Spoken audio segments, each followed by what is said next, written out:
All right, welcome back in. It's day 3 of the North American Soccer Expo. We are meeting people, having fun, catching up, and today, the first interview of the day, we're lucky to have Mr. Mark Pulisic with us. Mark, how are you? Great guys. Thanks for inviting me out here. You Appreciate it. enjoying the expo so far? I am. It's first time, obviously, for this expo, Yeah. and been talking to a lot of people, and hopefully, I know it'll grow as the years progress. Right.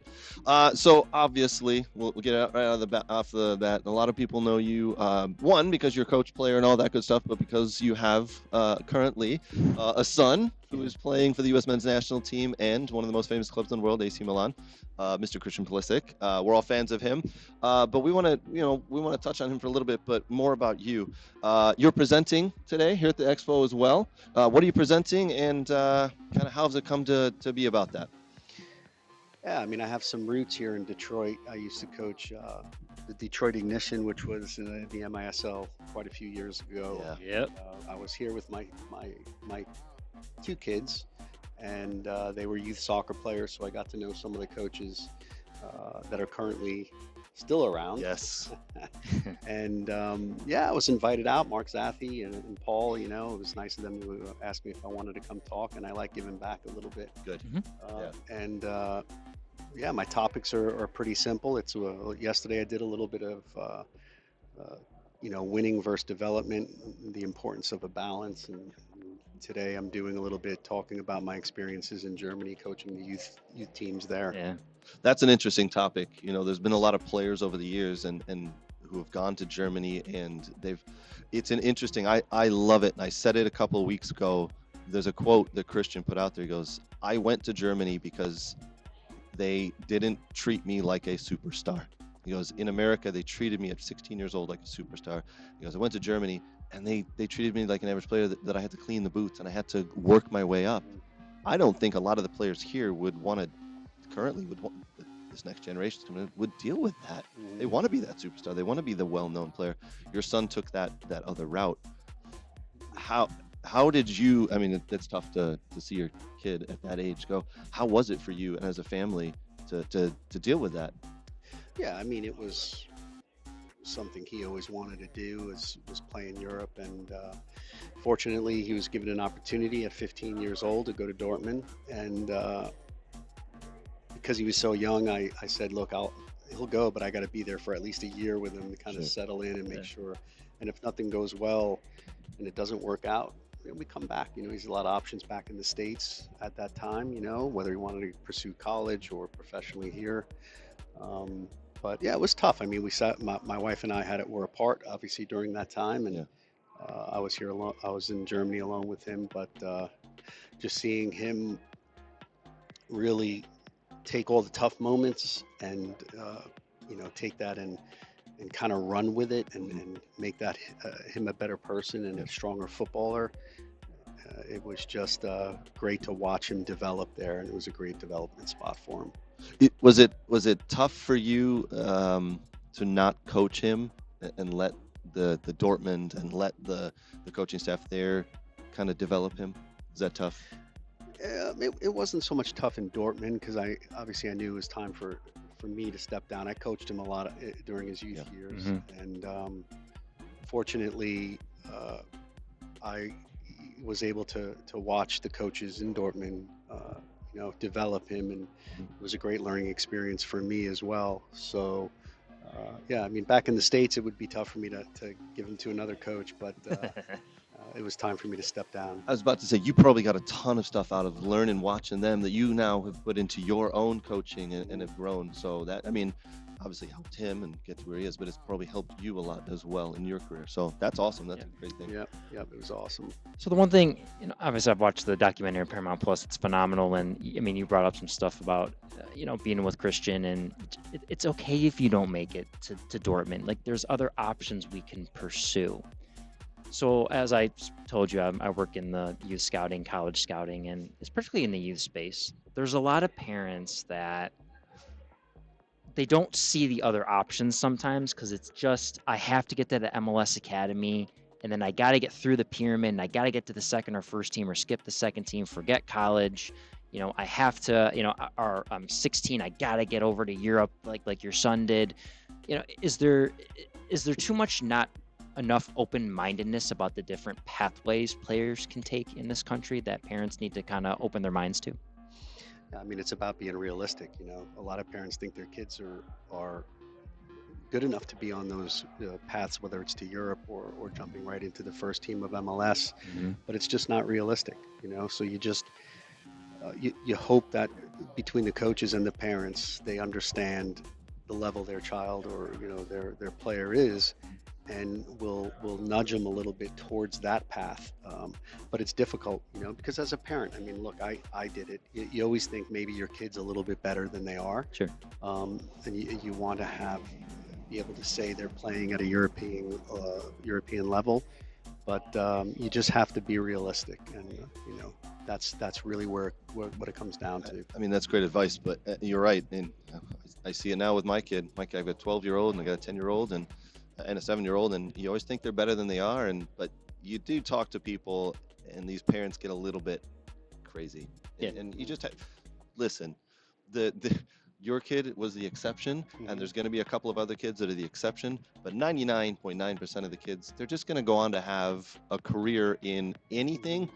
Get them to that point. Just be level-headed and understand that there's not very many kids who are going to get through to Correct. the final product, right? Correct. But I'll say one thing too is, I mean, you guys have experienced everything with your son. It's the national team up with everything. I mean, you've seen a lot of national team players that your son played with that it didn't quite go in the direction that it was going to go. Like, everything's you're in the youth national team. It's to Europe. That's the next stage, or you're already playing in MLS first team. And, some are maybe out of the game and some may be, just struggling to get by. It's an interesting perspective. How can the stuff you've seen, like, has it really intrigued you, like the directions players have gone and the decisions they've made that have played with Christian, the players?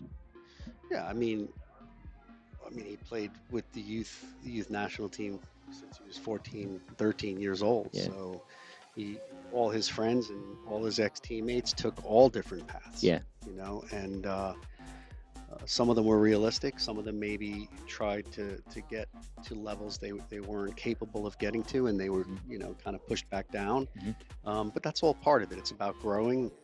And fortunately, there are these different paths that players can take.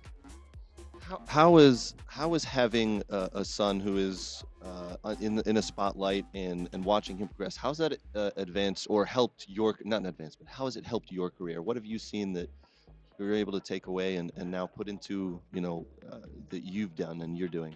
Mhm. Well, I mean, listen, I'm very fortunate. I was able to live in Germany for a bit, and obviously playing at Chelsea, winning a Champions League, going to Italy, and seeing games in the San Siro, which is an unbelievable atmosphere and stadium. I'm blessed. My family is, and I don't take it for granted. I still want to learn. I still want to continue to get experiences.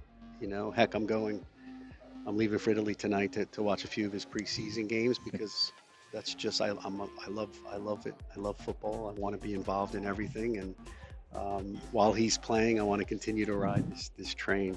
Brilliant. Absolutely love it. I mean, keep doing it. Yeah. Watch him as long as you can. And the fact that you just said you want to keep learning the game, Yep. you want to keep learning and keep growing. That's phenomenal. Yeah. Yep. So along the way, I mean, you're Dortmund to Chelsea to AC Milan. I mean, I'm an Ibrahimovic fan.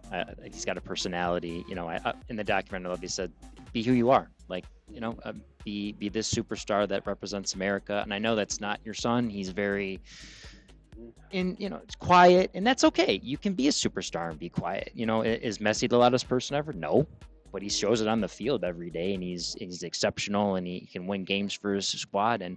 But along the way, who are some of the people that you've really enjoyed meeting, following and being with your son on this journey? Oh boy, I've met a lot of his teammates. Obviously Ibrahimovic and a lot of the Milan players, and but back in his Chelsea days, N'Golo Kante was one of the best midfielders in the world, Mhm. and he was always a favorite of mine before Christian kind of joined, and just to he's just such a humble guy. He's Yeah. got a very similar personality to my son. And I got to sit down with him and talk to him after the Champions League win that night, and just an incredible human being. And it's there's a lot of personalities out there that are quiet, that are not loud and bling bling Mhm. and want all that attention. So I was able to meet, and there's more out there than people think. Yes. So yeah, that was just one experience that was awesome. That's awesome. That's incredible. I mean, obviously, we're all looking forward to next summer, 2026. Hmm. Um, I really hope that your son doesn't feel the pressure, because we're all going to be watching. The world's watching. He was phenomenal in the last World Cup, and I know there's been some, we'll call it, disagreements about what's happened here over this summer with the Gold Cup, but your son knows his body best. He knows his workload, and I'm assuming they're working with AC Milan. We're all keeping our fingers crossed that he can come through. Is he already, and are you working with him to put together a schedule of how things are going to go? Because we are now less than 12 months away from 2026 World Cup here in the USA. Yeah, I mean, I don't deal with that stuff. That's his medical staff in Milan and his agents and things like that. Obviously he talks to me, and he respects me a lot, and I give him my opinions on things. This last summer, no one really knew the facts of what was going on with him, and Yep. everyone just started blurting out, kind of crap. And these ex-players are unfortunately not in reality right now. So. Uh, it's difficult when you hear that and you hear things going on, and people saying stuff, but no one really knows the real reasons why he didn't go to the Gold Cup. Correct. And it's a shame that just for clicks these guys have to open their mouths, but that's life. Yeah. Clicks and views, that's what drives these days. Yeah. It's incredible, and it's unfortunate that that's the way it is. Go ahead. Well, we talk about the time on our Sunday night show. Load management. All these games, and Christian logged over 1,000 minutes, last year, for between club and I think it was just for country, I believe, for everything he's done, and then add the club minutes in. I mean, it's important for someone to take time off in the summer just to enjoy life. Like, you can't be soccer 24/7. And do you think the culture's got too much, with all these leagues wanting to make money? Is it too much soccer all the time that we're playing at all the levels of the game, youth, college, and in the pro game? Hmm. Yeah, it is. And you listen to a lot of podcasts, and people always talk about how the players need to not revolt, but make decisions that are best for themselves. And because there's so much going on, there's tournament, and then if you're with your national teams, your breaks are so limited. But then they turn around and say the same thing about if a player does, decide to take care of himself. Yeah. So it's ironic, it's funny, but hey, we live in a world of social media, and people are able to kind of hide behind their computers and just open their mouths and not really understand the facts of what's going on. Yep. But there are some good ones out there too. So Mhm. I'm not saying it's all bad. Yeah.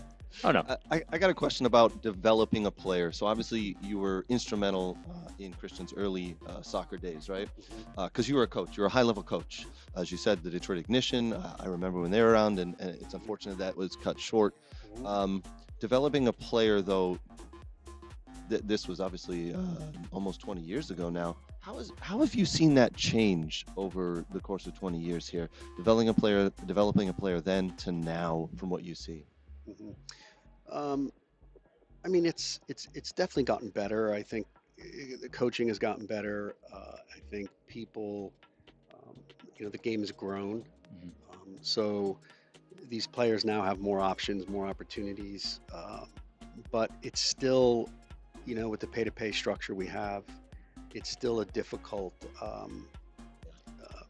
situation compared to Europe and South America.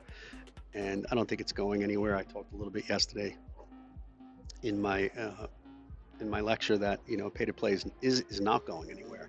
So it's just managing that and making sure that you are giving everything to the players, and you're not just going from training session to training session. You have to have a bond with your players. You have to have personalized plans to make sure these young kids know what they need to work on and such. So I think it's gotten better, but I think development in this country still has a long way to go. Good answer. What's I mean, obviously, most of your time's been spent in Europe with Sean and everything, but in the domestic game, what's your take on MLS and USL? Like, do they need to work more together? I mean, the growth of the game with what USL and the smaller markets, in particular, just you cannot just have clubs in big cities because it doesn't reach everyone in the country. I love that, Boise's going to get a USL League One team next year. You got a team, Florida's got a bunch of teams. You got DeMarcus Beasley getting a team in Fort Wayne. How important is it at that, to get that pro team into those smaller markets to help grow the game in the country? Yeah, I mean, it's huge. Unfortunately, the smaller markets, you have to have people and owners that want to spend the money and bring those teams in there. And, it's a risk. You don't know what the excitement in the area will be. Yeah. Will they be able to draw? But it has gotten better with all these different structures, and, between USL and MLS Next and USL 1, 2. And then there's other regional leagues going on. So just the growth is great to see. And, hopefully, obviously MLS being at the top of the pyramid, we just hope that there's a pathway for some American players at some point to be the superstars. We don't have to go bring in, we know who. So yes, your front three are going to be domestic guys at some point, and they won't be all international. Yeah. Yes. I mean, you look at a few MLS teams. They field all non-Americans. So. But it's part of the growth of the league. We got to get people interested, and we just hope that we can develop some players that can get in there and draw that excitement. Yeah, it's an interesting perspective because I always say there's some some Americans may not be ready for young youth guys to jump to Europe. It's a different type of culture, environment, intensity. I've always said I think MLS and USL really need to work hand in hand. More players should go on loan to League One teams. You feel like they're not ready for your first team because MLS Next Pro, it's still growing. It's only in its infancy still. But do you think MLS needs to loan a few more players out to USL clubs, and you can kind of get that interaction between the two leagues? Do you think that would help progress the game more as well?